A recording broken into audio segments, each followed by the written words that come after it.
aha aya mazi yatanguye muri 2020 ibimaze kononekara ni byinshi cyane. Urabona igihe yatangura kudutera twarahunze tungana ibintu abana leta ikiduha kuba mu mahema. Turaba mu mahema ariko nko muci usanga amazi yose yagiye. Ukasanga urabona bamwe mu mahema abana baragwara, hari ingwara nyisha. Urabona ahantu hakoraniye abantu benshi, abantu bakaza basubira kandi mu mihana.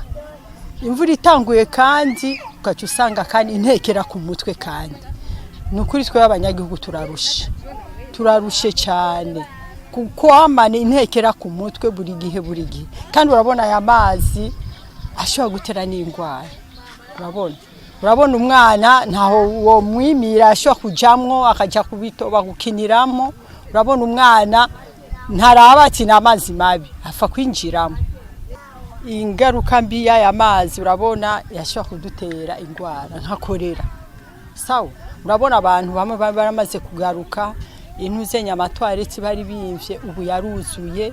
Hari bamwe wacu usanga bateranye ku mwikomo ababanyi ngo nabana bahononye, kumbe ni yama ntuzenya amatwaretse yuzuye akaca sesa. Urumva iyo ni garuka mbi kwanza ya mbere ishobora kudutera ingwara nk'ingwara za kolera. Kandi bisubiye urabona imvubu ikunda amazi. Ahantu hari amazi menshi nihice ikunda ikagenda.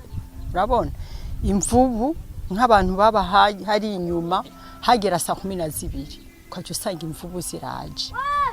Baca binjira mu nzu hakiri kare bagasuma hakiri kare, sizere bakaca binjira mu nzu. Hari igihe nk'uvuye mu nzu akaraba mu idirisha wazo usanga imvubu iri hambavu y'inzu. Hariyo nimwe hajya yaciye hagati y'amazu kubera ari kinini kimaze kisha kwihindukiza gutya kica kirabomora uruhome rw'inzu n'uruhome rw'intuzenye rwa clôture. Urumva abantu bari mu rugo baca bariruka mu nzu.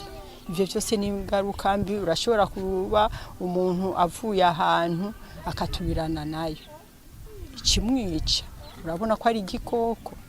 Urumva ivyo byose ni ingaruka mbi ku mibereho y'abantu. Twe dusaba leta kandi ni leta mvyeyi. Turamusaba cyane leta mvyeyi kandi ni umuvyeyi wa bose. Atugirire nkuko agirira abandi, batwubakira idini.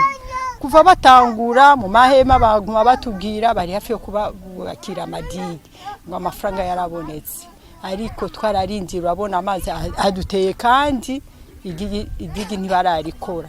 Twe dusaba leta ko ari umuvyeyi, ni umuvyeyi wa bose. Atugirira idigi turabe ko tworonka amahoro, twosubira mu mihana, naho togira n'agahema tukubaka gahema, ariko tukaba mu mazu tutazi ko amazi iyo dutera. Kandi ico nico dusaba leta n'ukuri, kandi namwe mwabibonye no kuri Maison Verte abantu bariko barahunga.